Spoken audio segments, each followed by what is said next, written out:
Welcome to the Sales Podcast, Session 67, Communication Heaven.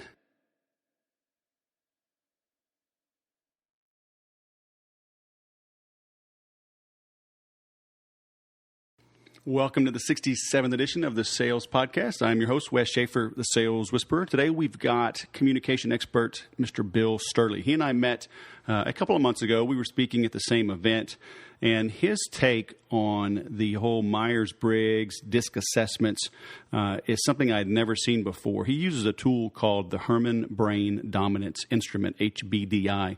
And it was just fascinating hearing him speak, hearing him role play and answer questions from the audience.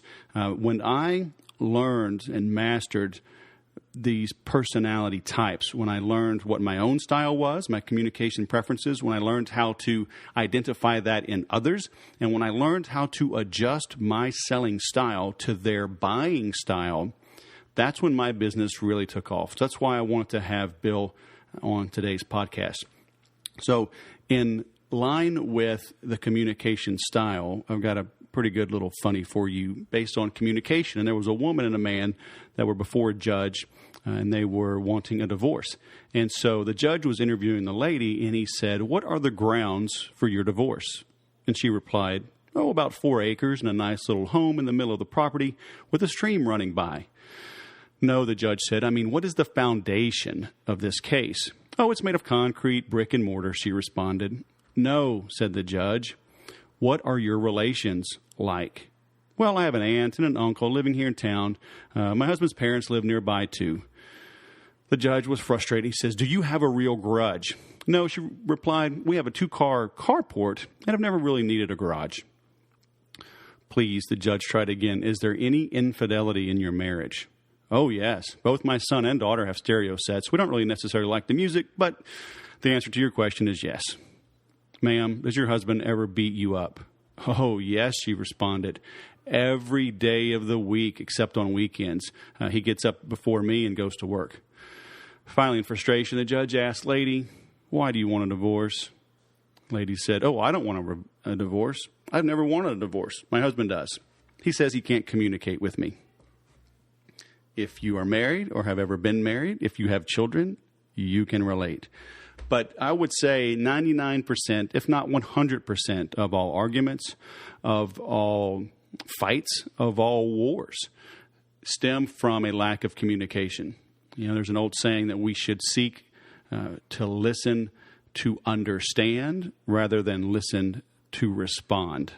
And I think if you master what Bill addresses in today's podcast, maybe even invest in some of his training and products and programs, you will be a better communicator.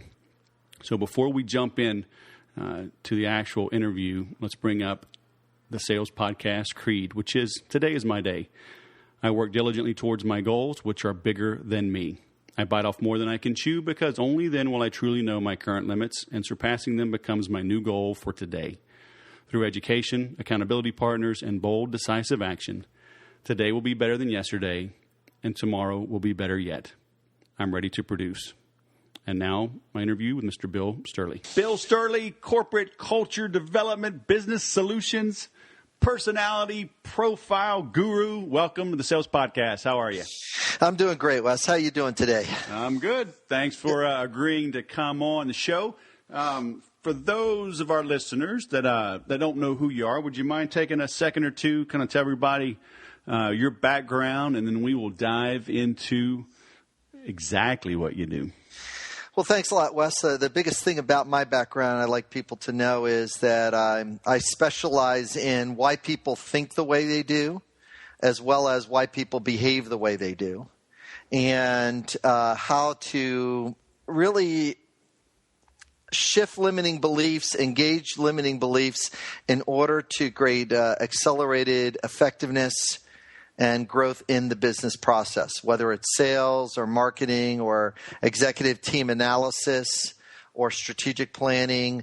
I really help business owners and entrepreneurs be able to engage effectiveness through knowing how to leverage their superpowers, what their thinking is, and engage their kryptonite, the thing that melts their brain.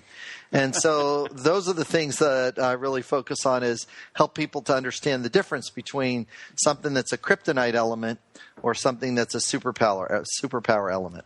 So, all right, let's put that into human terms. Sure. So shift limiting beliefs, engage their effectiveness. So, I met you at Bob Donnell's office, and I guess to boil it down so people understand at least a toehold of what you do, I mean, we're talking about kind of the Myers-Briggs DISC assessments. I mean, I want to give somebody something tangible so at least they know where we're starting from, and then we can expand it. Well, those are two tools that have some similarities to the tool that I use. The tool that I use is called the Herman Brain Dominance Instrument. It's a physiological-based instrument. It's a Fortune 50 product that has been surveyed with 2.3 million surveys worldwide, and it tends to be the go-to choice for IBM, General Electric, and a lot of the major 17 of the Fortune 50 companies use this tool. So it's really more of a business model set. It's also a brain-based model, where the other surveys you mentioned are psychological. And I like using it because it's got better business vocabulary, and it also is something that people remember and use consistently after I leave doing a training. So I could come back to a company and 3 years later, and they are still using the tool that I left them with daily. And it's a little weird, because I could come in and I'll look at their strategic planning board, and it is divided, and it is being executed right there the way I left it, 3 years before. So it's fascinating to watch the amount of change that can take place, that I experience, when I provide those kinds of trainings, to those organizations. So it's huge. What's it called again? It's called the Herman Brain Dominance Instrument, or HBDI.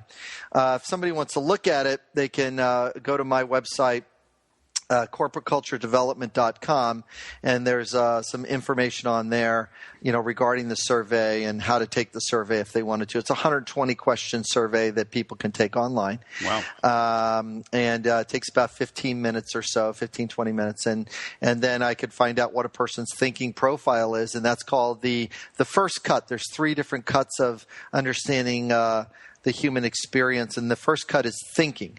And learning about thinking preferences is the first way to really kind of carve our and divide and conquer, how we operate as human beings. So are you helping people understand themselves, or helping them understand others, or both? It is both. So if I'm looking at building an executive team, if I'm dealing with entrepreneurs or business things, I want somebody that thinks logically and rationally on my team, and that might be my CFO. And in the HBDI, we do use a color code, and that would be an example of a blue.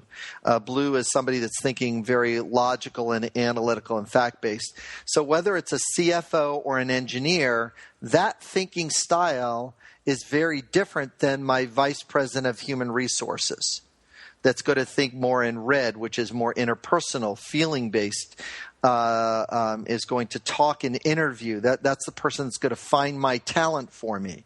My CFO, I don't want them trying to find talent for me. That's not their job, and that's not their thinking.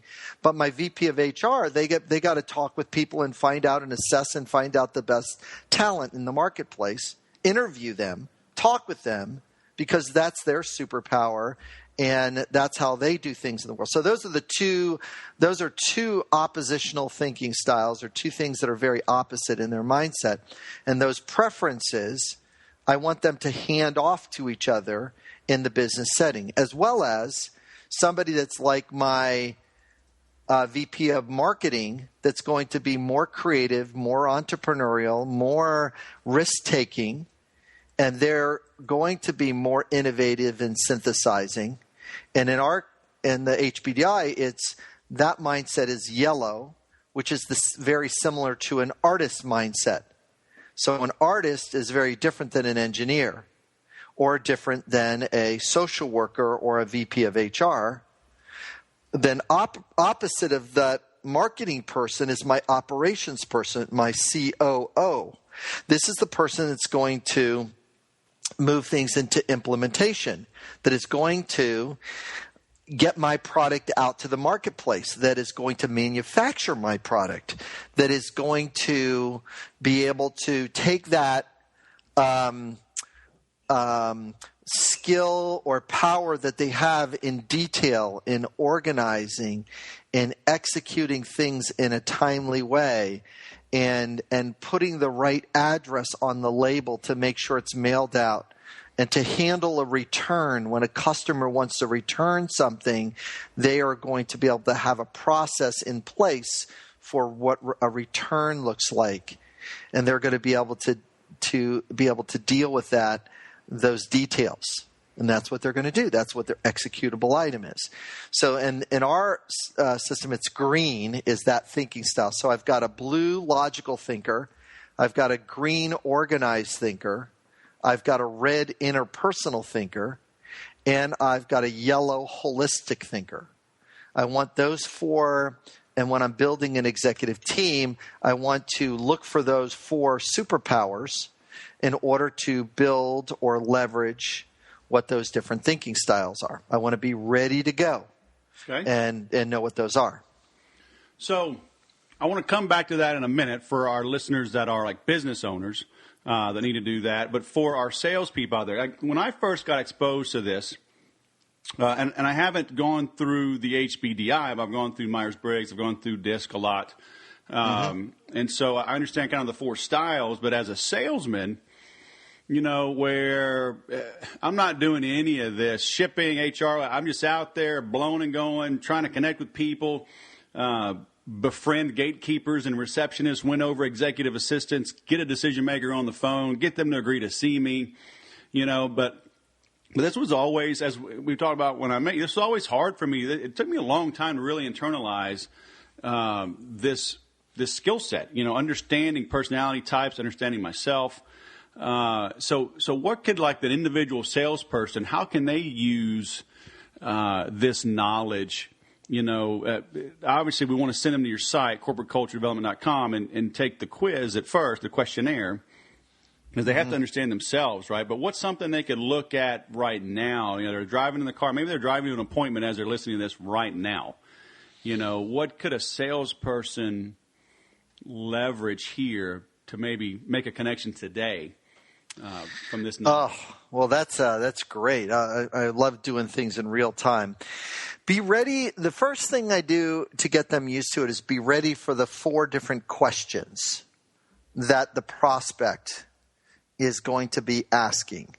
And just listen for these 4 words. Listen to see if they're using the word what. The word what is the request for facts and information. That's what does. Listen for the word how. The how is a request for a set of steps. First, we're going to do this. Second, we're going to do this. Third, we're going to do this. Fourth, we're going to do this. Fifth, we're going to do this. That's a how question. The third question is the word who. Who else has used your product or service? These are the people that you're going to be selling on testimonials.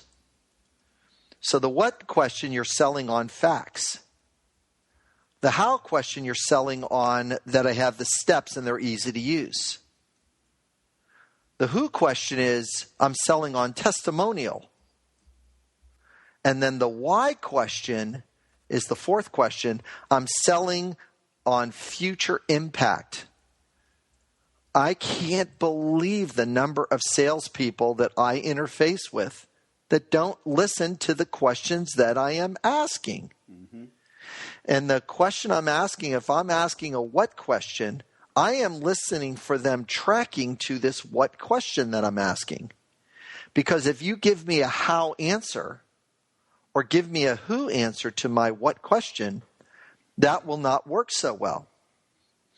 What a salesperson really needs to stay focused on right now in the car driving is what the compelling why is that they're going to meet this person for. And then listen for, are they answering a what question? Are they answering a who question? And I can't tell you, salespeople continually to dump questions ahead of time before I ask them. If I don't ask a who question, I do not want to hear a testimonial. Mm-hmm. If I'm not asking a what question, please do not sell me features and benefits. I am not there with you. Mm-hmm. I'm asking a why question. In order for, and I just went through car purchasing. I purchased 3 cars over the last couple of weeks, and I listened to 3 different salespeople, and they consistently missed listening to the questions that I was asking for. They were more interested in finding out where I was in the sales process or in the queue rather than listening to the questions I was asking. I was asking more about fuel efficiency, and they were looking to see how they can get me in to talk with the financial person or run the numbers. Yep. Or I was interested in, they were trying to get me in the car to do a test drive, and I was really interested in how much space that this car was going to provide because I load up all my stuff and I go do trainings all over the place. And I'm interested in a space process or situation. Mm-hmm. It's like, is this a car that I'm going to be using for my business or personal? Well, what are some of the elements you need in your business life? Well, maybe it's not having a Mercedes. It's having a car that I'm hauling my training material in. Mm-hmm. Right? So anyways, go ahead. Is that because everybody, they just give them product training, they never give them people training? That's right. There's no people training. There's very few people training. And actually right now I'm in the process of developing a training product that's an online product that it's going to be a very nice online product where people get 15 minutes a day in people training. It's just nice, easy, and it's it's going to be purchased over, a year's time. So I can get that much, because I have that much content. I have a year's worth of content that I can do over a year's period of time. But it's really getting that people training to really understand where people are coming from.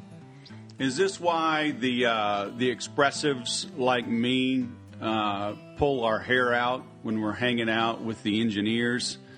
That want to read the manual, and we're just going, oh my gosh, kill me now. I will accept not making my quota. Just please, I'm going to pour hot coffee on my head. I'm going to jab my eye with a pen. Just get me out of this meeting.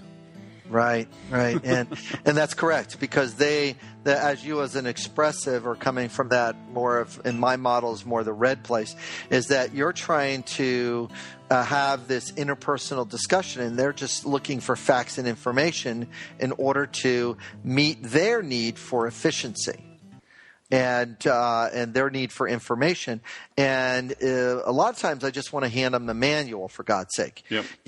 But at the same time is that if I'm answering them in short sentences, that engineer type, with no sentences over 7 words, please. Really? No sentences over 7 words. They don't want to know who you are. They're interested in the fact first. Fact first.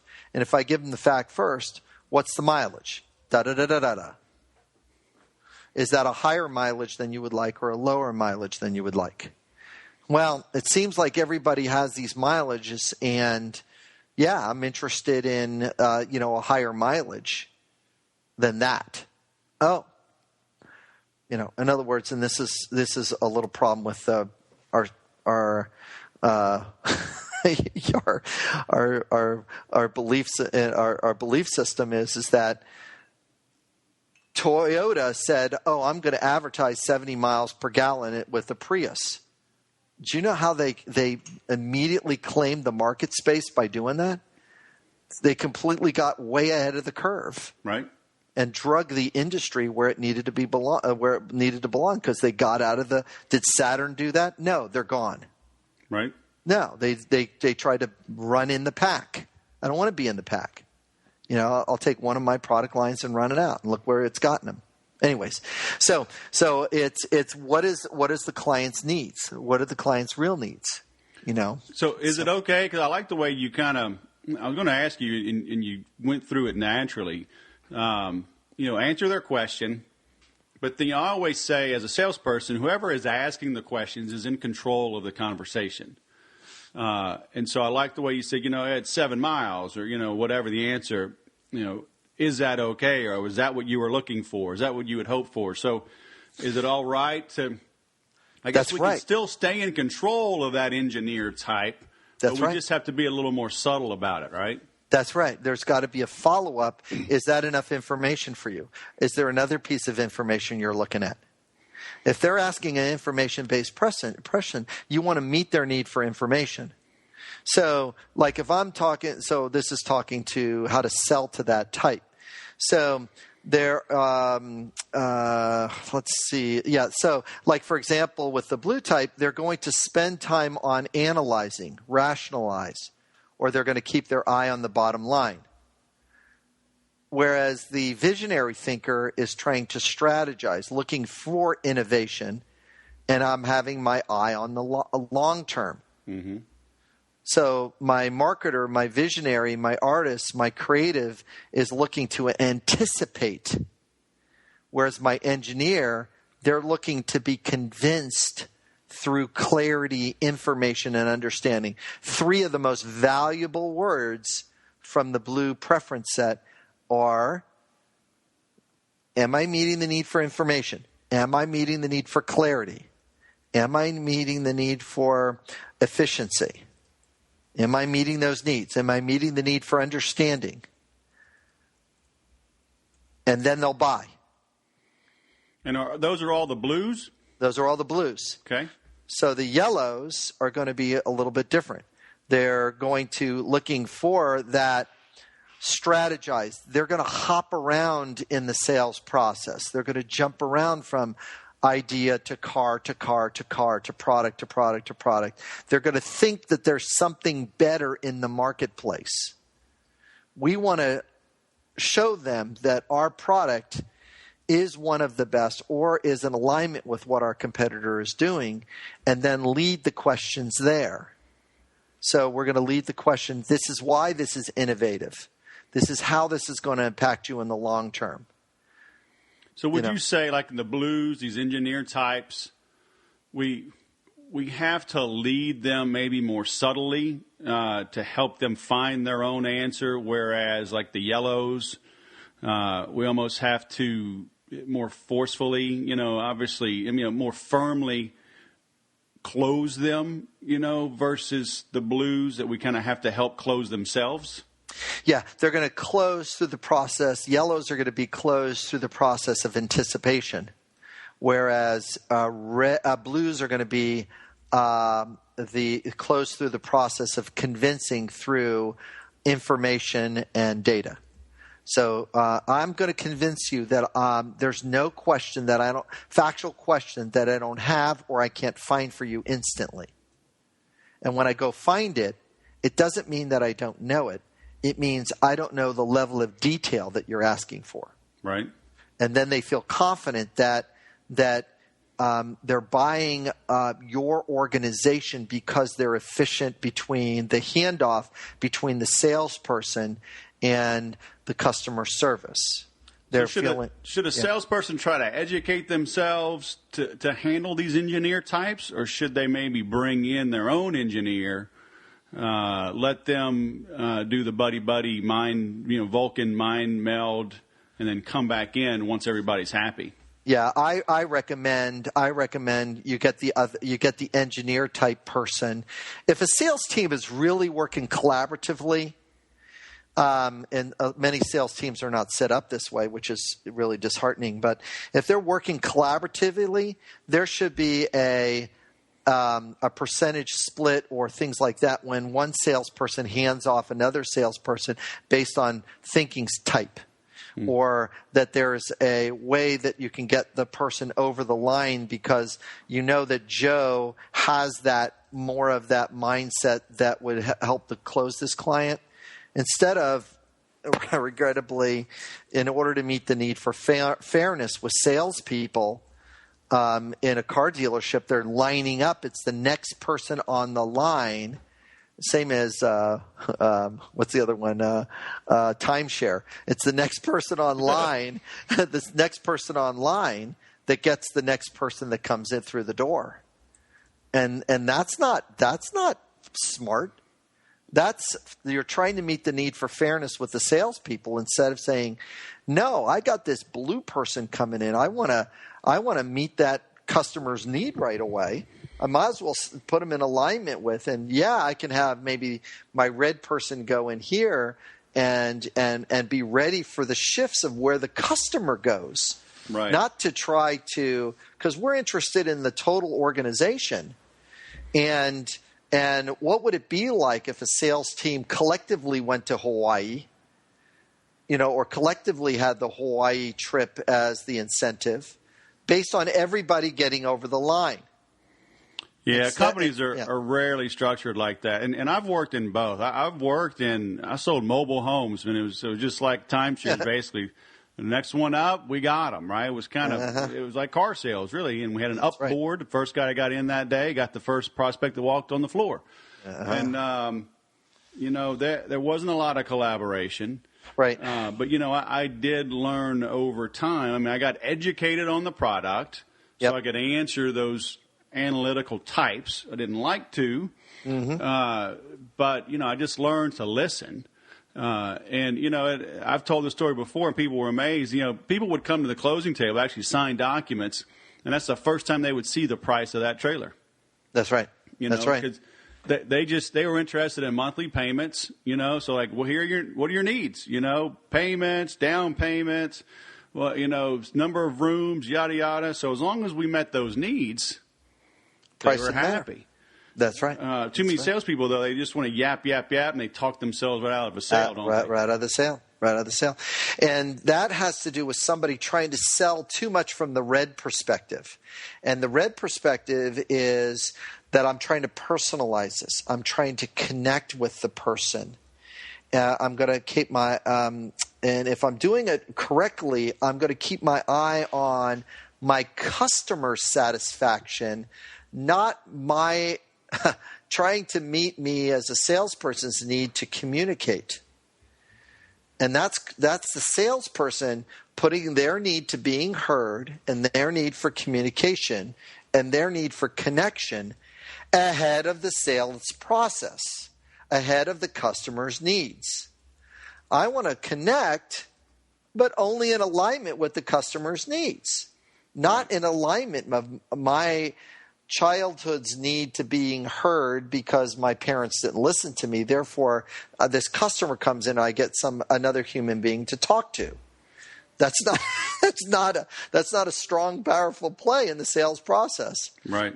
It's funny. I work with a car dealership right now, and me and the owner are talking about the same thing. It's like I got one guy selling 25 cars a month, and I got another person selling 8. Right. Well, this person's interested in the communication. They're not interested in selling the car. They're meeting their needs ahead of their own needs for financial security and their own needs for the car dealership to move. Yep. They're not paying attention to the multiple needs that are inside the environment. Mm-hmm. I know. I told that same story. I mean, I sold 52 trailers my first year, put me in the top 1% of 2,500 salespeople nationwide. And there were guys that worked at that same dealership that were renting a trailer behind the trailer lot that we sold on, and they couldn't make their payments. Yep. Yeah. Two guys, same situation. Same situation. The limited mindset, this is where, Wes, we can get into the limited belief structures regarding salespeople, is that there is that the customer that's coming in, it's important to be more in alignment with their belief structures rather than letting our own belief structures run the sales narrative. And if we come in, if we look at a person, we're making assessments instantly, and we're drawing people to us and we're in that mindset of, this person can't buy because they're dressed a certain way, they look this certain way. It's like, that is so irrelevant. If you're meeting the customer's needs and talking to their needs and talking to their belief structures, they're ready to go. They're ready to purchase. Why? Because they showed up on the lot, for God's sake. They showed up on the lot. They're clearly having the need for shelter, because that's what you were selling when you're selling those mobile homes. When the person comes into a car dealership, it's meeting the need for transportation. That's the need. It's not to buy. They don't want your car. They don't want your car. They don't want your trailer. They want shelter. They want transportation. That's what they're there for. And if you're meeting the other ancillary needs, respect, comfort, ease, familiarity, then they're purchasing. Price many times is last on the list. Many times is last. I'm thinking of people I help with investments. Same thing. Price is like 7th in the list of needs. There's other needs that are ahead of those. Right. Okay. And the number one need at the top of the sales process, if I want to tip my hand right now, I'm giving the gold away, is the need for trust. Mm-hmm. Top on the list. Top. Whether it's somebody that's investing in a new company, or somebody is purchasing a home alarm system, or somebody they are looking to meet the need for trust. People always say, people buy from whoever they like and trust. And I think that like part has been overblown. Absolutely. I think people try too much to be liked. And I always tell the story when my daughter, she's 9 now, but she turned 3 in the hospital. Yep. With an undiagnosed ruptured appendix. It took them 11 days to figure this out.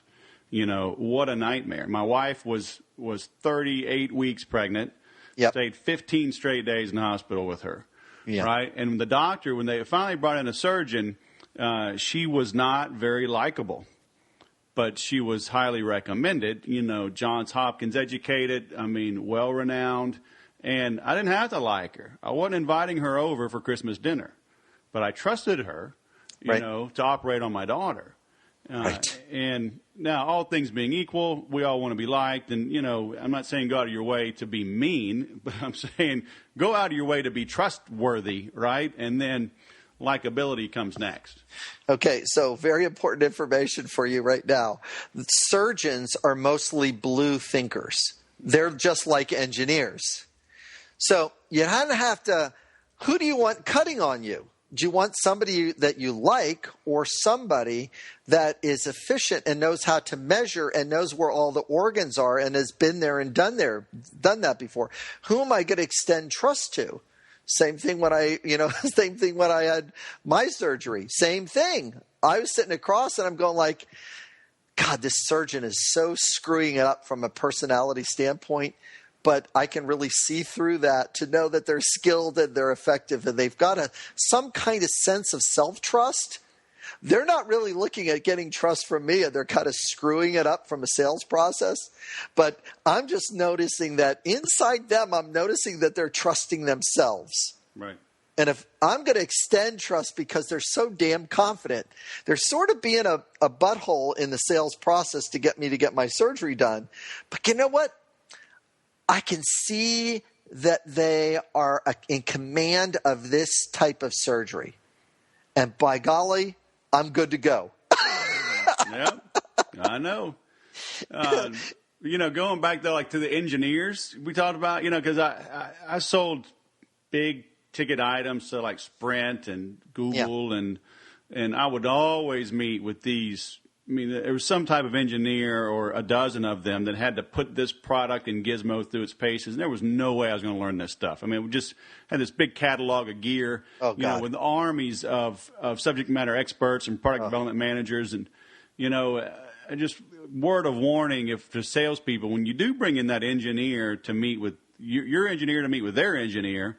Make sure you coach your engineer. Absolutely. I've always found these engineers, they just want to open up, right? And it's like they're going into the confessional. Yeah, this is good, but here, these are 87 things I would change. If I was a product manager, I'm like, dude, you're here to make the sale. Tell them the good stuff. Obviously, if it doesn't meet their needs, we tell them it doesn't meet their needs. But things are always on the edge, It's like nobody has the 100% perfect product. It's like, look, our 80% is better than our competitors' 80%. Yeah, so help me make the sale, would you? Oh, my gosh. Yeah. Now, here's a good footnote regarding handoffs, okay? This is going to be very, very interesting, and I found it works so much in the sales processes is that, and it's whether it's sales or it's relationship, same sentence works. In order to increase connection, you need to increase vulnerability. In order to increase connection, and by the way, if you increase vulnerability 1 point, you get 5 levels of connection. So it's a 1 to 5 relationship. If I give a vulnerability, I'm going to engage the connection part, and guess what? That 5 translates to a 13-fold in trust. So it goes 1 item of vulnerability, I get 5 units of connection for that, and I get 13 units of trust for that. So it's a very, very interesting flow, Wes, that shows up here in this space. Because when I go in and I could talk about how my different products and services on emotional intelligence and thinking intelligence works, but I also have in my card deck the ability to play 1 or 2 lines of vulnerability that are like a mental disclaimer to say that I am not human. I'm only human, and that human part of it, and my product has its own form of humanity to it. And it's not the be-all, end-all, but I'll tell you what, it is so much better than what the other people are offering. Because what happens is that let me do a comparison piece. If I think about the thinking product that I sell as one of the 3 products I sell, and I look at the other thinking product in the marketplace, it's the best thinking product out of the other thinking product. At the same time, it doesn't cover emotional intelligence the way my second product does. So now all of a sudden they're thinking, okay, he's given a disclaimer about this, but also if you want to reduce or increase your sales 30 to 50%, you better own and know what this thinking product is. Because you got to get that off the plate first before you can deal with the emotional intelligence product. And the emotional intelligence product actually pushes it across the line to deal with the feeling of doubt, to deal with the feeling of skepticism in the sales process. So, doubt and skepticism are 2 feeling words. There's 297 neuropeptides inside the body. We better be able to manage the molecules of emotion during the sales process. Because I don't want doubt and skepticism. I don't want to fight through that. Right. I don't want to fight through doubt and skepticism. So go ahead. What's interesting is I've never known these ratios, but I learned this in selling, and it's basically we would blow up, if you will, over-exaggerate a shortcoming, but not say what it is up front. And but like tell the prospect, you know what, I think I got what you need, but you know what, there's one, I got a killer deal or a situation that is probably going to blow up this whole deal. And then I say, well, what is it? I say, well, like, let's say I'm talking about selling Infusionsoft. I say, well, the email builder, it is drag and drop, but, some of the formatting isn't as sexy. And, a lot of people, they like these really elegant emails. And, these look good, but, nah. And then have people go, oh, it's still drag and drop. I can insert images and bold and fun. Okay, well, that's fine. Kind of overemphasize a negative. Let them realize, oh, it's not that big a deal. Everything else is fine. So, is that kind of a way of basically putting that disclaimer out there, showing that I'm vulnerable, right? I don't have a perfect solution, but I have a pretty good solution, and let them embrace it? Mm-hmm. Yeah, exactly right. You have the word over-exaggerate, and I would prefer to use to authentically point out a flaw ahead of time. Okay, and couch that flaw into something that it's already better than what they have. Then they're able to discover, oh, that's not such a big deal because it's better than what I'm already doing. Like if you're comparing Infusionsoft with Constant Contact. This is what it kind of does, and this is what you can get in it. It's not as good as this, but you have this other thing, and you could go there, and it may be a big deal to you, actually I want the better product here. I want the one that scopes here. Right. And scales here.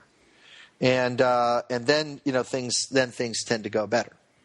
Yeah, and it's interesting. I want to go back to the very beginning, how we opened up, because you're talking about specializing how and why people think and how and why they behave the way that they do, and shift limiting beliefs. Because would you say that most of us just naturally are kind of negative, self-defeating, kind of have this self-doubt that's holding us back? Well, I really enjoy this next part of the discussion because this is really, you're opening the gateway to the kind of the second thing that I do is emotional intelligence, why people behave the way they do. And human behavior is very simple, very simple. It actually can be summarized into one sentence. And people are going to listen to this thing over and over again as soon as I give this sentence. Human behavior is that here's the sentence. Nobody says or does anything unless they're meeting a need. Nobody says or does anything unless they're meeting a need. So right now, I'm meeting the need for contribution to everyone. That's the need I'm meeting with that sentence. I'm meeting the need for awareness to everybody. That's the sentence that I'm doing. That's what I'm doing. I'm trying to create awareness that takes place. Emotions are in a direct response to either the need being met or the need not being met. Very valuable. Emotions are in direct response to the need being met or not being met. So if my need for trust is being met, I feel confident. If my need for trust is not being met, I'm feeling skeptical. Can you see that there's a one-to-one relationship, that the feeling is a toggle switch or an oil light to what the need is? So right. Trust is the oil. Skeptical is the oil light. We're trying to connect with trust, so skeptical changes to confident. And you can watch it on people's faces. Right now, I'm viewing you, and you and I are on a Skype call, so we're watching each other. You are actually lighting up right now as your own need for truth and trust are coming forward. It's like, holy crap, the physiology is changing right now inside your body, and you and I are having an energized conversation. Yep. It's like now, in order to, if you look at the feeling of doubt, that's directly rooted to the need for truth. So I feel doubtful, my need for truth is not being met. And then I'm going to work in the sales process to look at what the buyer's truth is, talk to that truth, and watch them shift over to calm, relieved. Yeah, so going back to your car analogy, I mean, your truth was spaciousness or, hauling, cramming crap into it, maybe not horsepower or low-end torque or whatever. And so if they would have spoken to your truth, and everybody's truth is different, right? The next person coming on the car lot may want reliability and warranty and whatever. So yeah, I didn't care about that. I got to haul my crap to Las Vegas 5 times a year, for a week-long conference. I better have stuff in there, right? That some space in there because I'm hauling my stuff there because that's my current status of doing things, right? That meets my needs. I got to think. And what do I need if I'm driving to Vegas 5 hours from Los Angeles? Well, I better have gas mileage as a part of that mix. Right. 5 hours? You need a better radar detector, man. That's a 3-hour drive. Come on. Now, I might be giving up some performance. You will give up performance, but you'll make it up in efficiency when you get there and you kind of kick back. That's true, too. This is a public service announcement from the Sales Podcast. We can neither confirm nor deny nor condone or recommend that you drive in excess of the posted speed limit. Now back to your regularly scheduled podcast interview. Oh man, no kidding, right? So again, if I'm looking for truth and trust, and rather than somebody's trying to kind of close me in a 3-hour in a what do you call it a 15-minute initial interface or 20-minute test drive on a car, it doesn't matter what the product is. I better deal with the need for truth and trust. Now, would you say that our own needs, literally go back to childhood, and some people just haven't addressed them? They're literally carrying around head trash from being picked on in the playground, and it's coming out in the way that they run their business?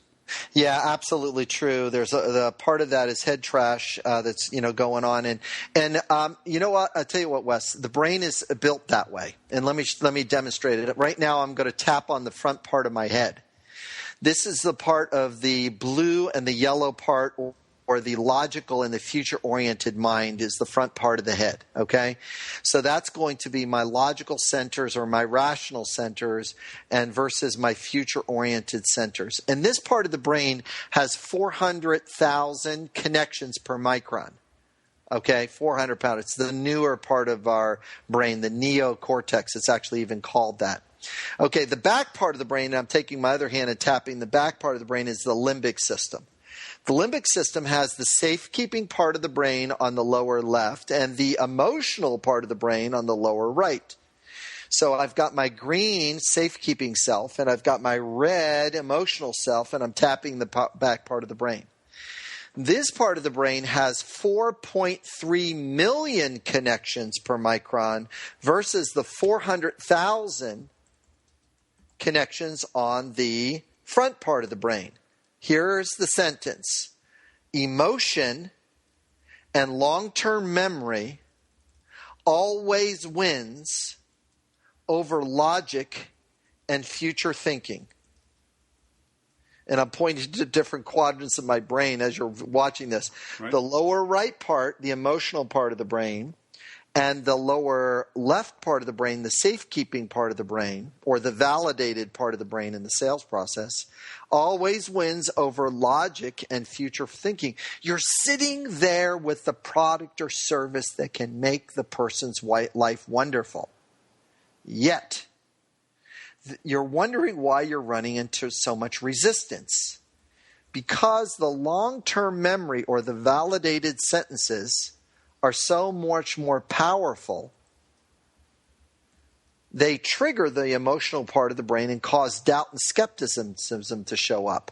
In fact, they're actually looking for something that's more familiar to their experience in order for it to be true. Let me say that again. They're looking for something that's more familiar, and they're buying an illusion. They're buying an illusion. Why are they buying an illusion?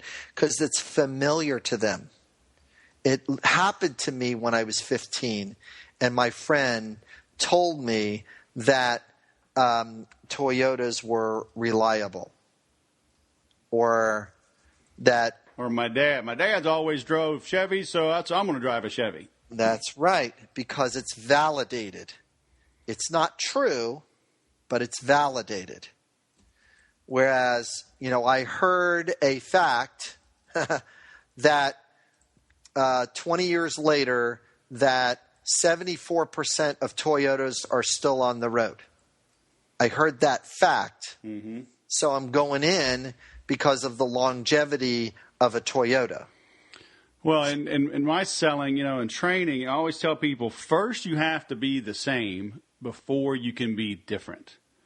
Especially when you're dealing with that fat part of the bell curve. You'll always have your innovators and bleeding edge type people that want to be different.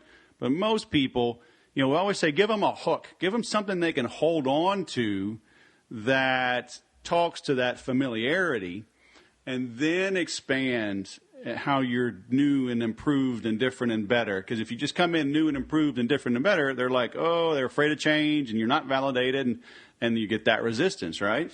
That's correct. There is the possibility. There's the innovators, the person that are on the front line of the marketplace. Those yellow thinkers, those things. Those are really valuable folks if you have an innovative product, because you want those early adopters to be, and you need to find out where those early adopters are. So that's great. So the early adopters are going to be in the mindset.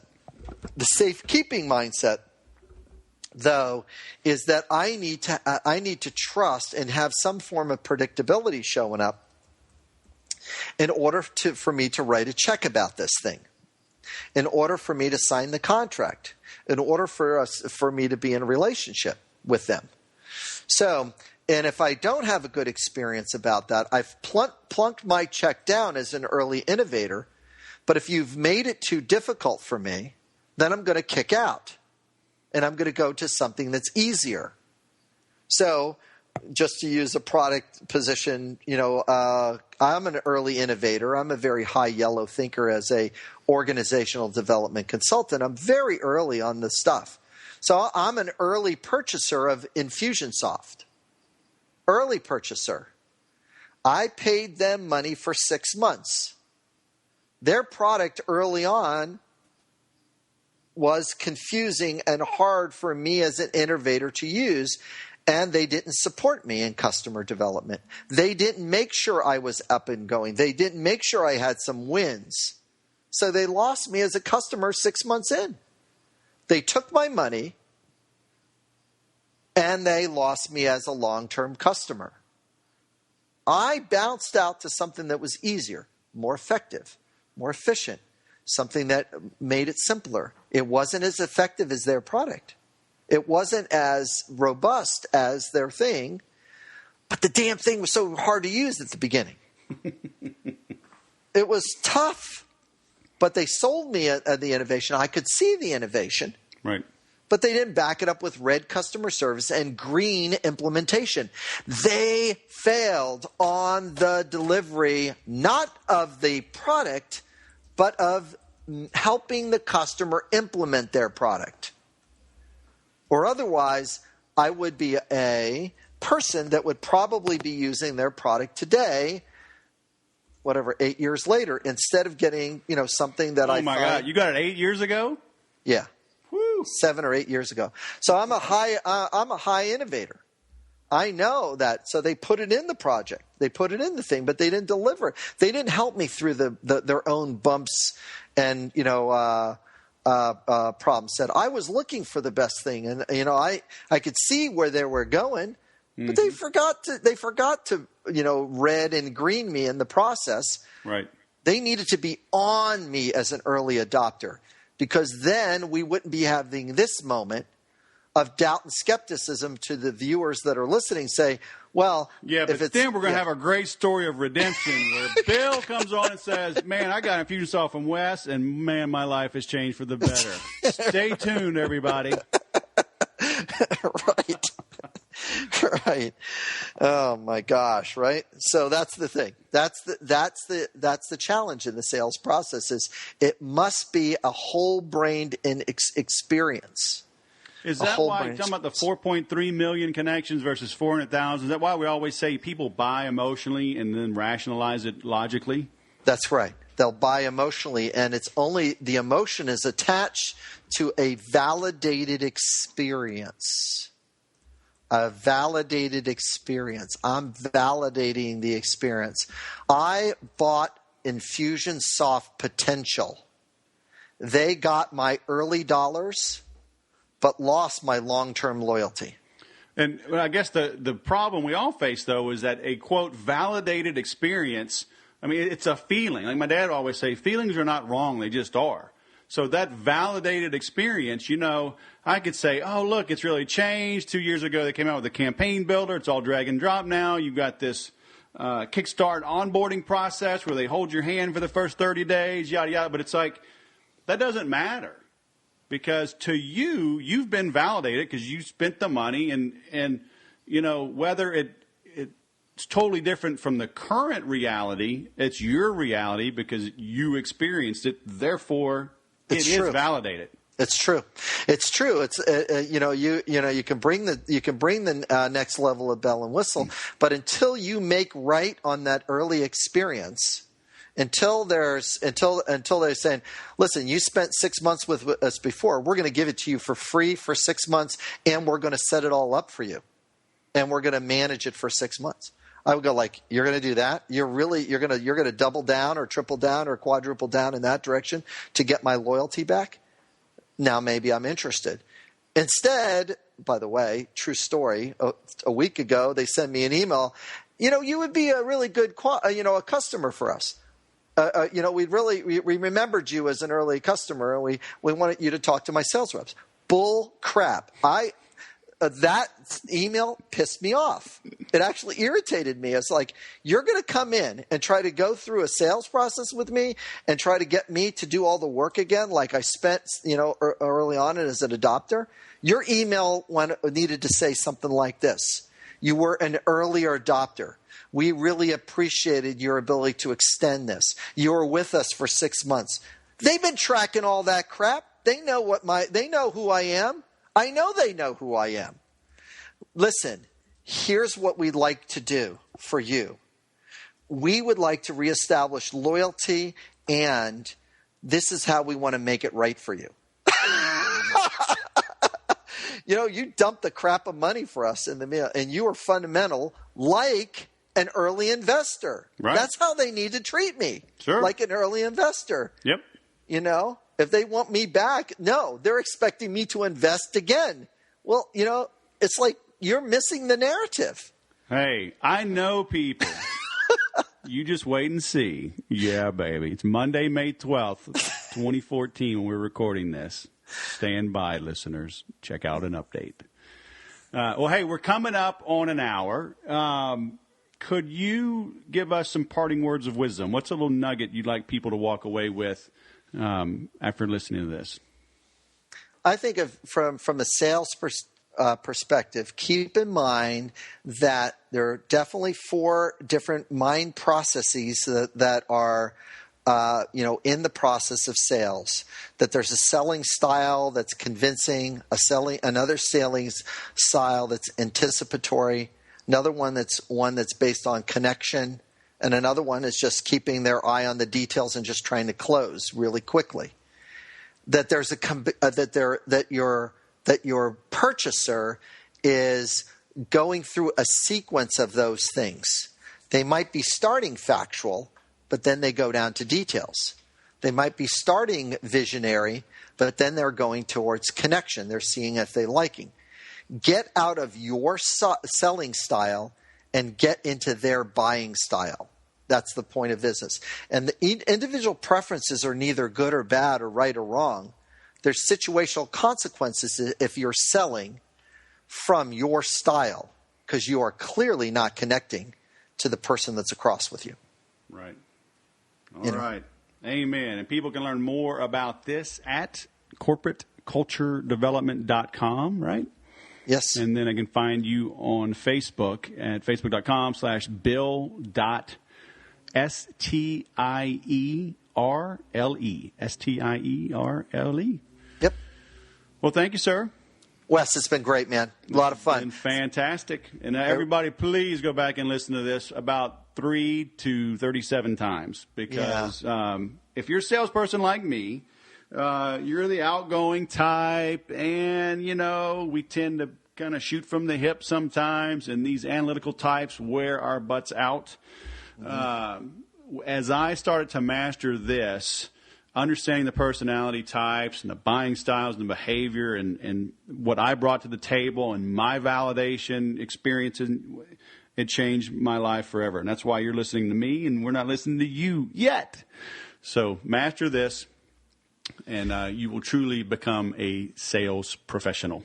Well, thanks, Wes. I really feel appreciative of what you're giving out to your clients and being able to contribute to them and their sales growth and development. So I really appreciate you bringing them this stuff. Hey, thank you. All right, man. Have a great week. All right. You too. Go back and listen to how Bill introduced himself. He specializes in how and why people think and behave the way they do. The way you think changes how you act. But you know what? How you act changes how you think. I've brought this up many times before. We never feel like prospecting and networking, whatever, but just go out and do it. Just like today, I'm recording this intro at 8:17 a.m. I've already gone to the gym. It's the day after Memorial Day. Maybe I could have slept in. But, my behavior the day before and over the weekend, I didn't go out and pound a bunch of beers and destroy myself over the weekend. I took care of myself so I could wake up early, get back into my normal routine. And because of that activity, I feel better. But because I thought that I wanted to follow these steps in the morning, I acted differently the day before. So it's very much an ecosystem of thinking and acting. But as he talked about, he helps people shift their limiting beliefs. The overwhelming majority of us, overwhelming majority of the time, have negative beliefs, negative self-talk, head trash, I like to call it. You've got to clear that out. No matter how experienced or quote-unquote successful you may be, there's something in there that you could be doing better. If you're not even close to your goals in life and business, I would say take a step back, analyze your thoughts, and get some help straightening out, clearing out, and improving those thoughts. I love how Bill got into it, especially towards the end. If you want to sell better, stop selling based on your style and start communicating in the manner in which the buyer buys.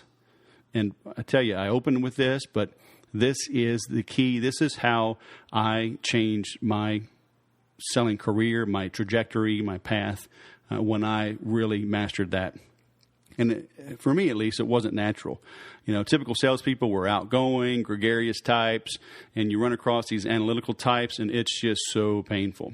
And, I spent a decade in high-tech sales and calling on some of the smartest engineers, PhDs.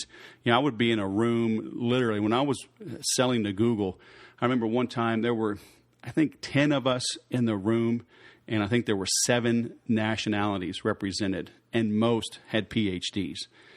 So there was not a lot I could do to naturally connect with those people. So I brought in my own master's and PhD engineer types from foreign countries to connect, to build, to bridge that gap, to make that connection, and we made the sale.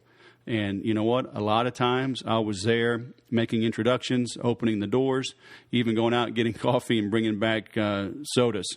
As long as everybody was comfortable and the dialogue was moving along, I was really there as a referee. tapping my engineers on the foot or the shoulder, or even just literally interrupting when they got off track, if that happened, because engineers are notorious for just telling the truth, the whole truth, and nothing but the truth, even when it does not help the sale. So I'm not saying lie, I'm not saying cover things up, but if an interface, you wish it had a 14-point font instead of a 12-point font, and you wanted it to be, instead of Courier, you want it to be Helvetica or Optima. I mean, that's not germane to the topic.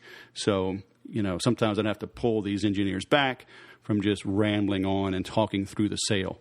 But when I understood my role, when I understood how my buyer buys, I was happy to be that matchmaker, that bridge, that broker, because as long as the sale was made, I got paid. And that's what you need to understand in selling. Kind of like the New York Stock Exchange. The founders, the owners of the New York Stock Exchange, they don't care if the stock market goes up or goes down as long as people are trading, because they get a cut. They get a piece of the action. And it's the same thing for you in sales. If you have to bring somebody in to help you, that's fine, as long as the sale is made. Because you know what? I'd rather get 50% of something than 100% of nothing. So I'm serious when I say pay attention to this. And this took me a long time to truly understand. And I'm still nibbling around the edges, improving in this area with these personality types, with this type of thinking and reading the prospect, really trying to understand how they buy. And I don't always succeed. There's a lot of times where, I don't know, if maybe I'm in a bad mood, maybe I'm tired. And as my business grows, fortunately as well, I don't have to put up with, if you will, the demands of some buyers that I just don't want to hang around with. So I can say no more times than I could earlier in my career. But I'm still working on it. I do want to connect with people. I do want to help them buy from me if it's the right solution. So this is something that you really need to work on and improve throughout your selling career. If you want to see how I've done that in an affordable manner, check out 30daysalesgrowth.com. Enter keyword or a promo code podcast, all lowercase, and get $30 off that program. And if you like this program, please show a little love. Visit thesaleswhisperer.com/love. You'll see a little pop-up there for Twitter, and all you have to do is hit submit, and that will share this with your Twitter universe. As always, I thank you for listening, and remember to sell different.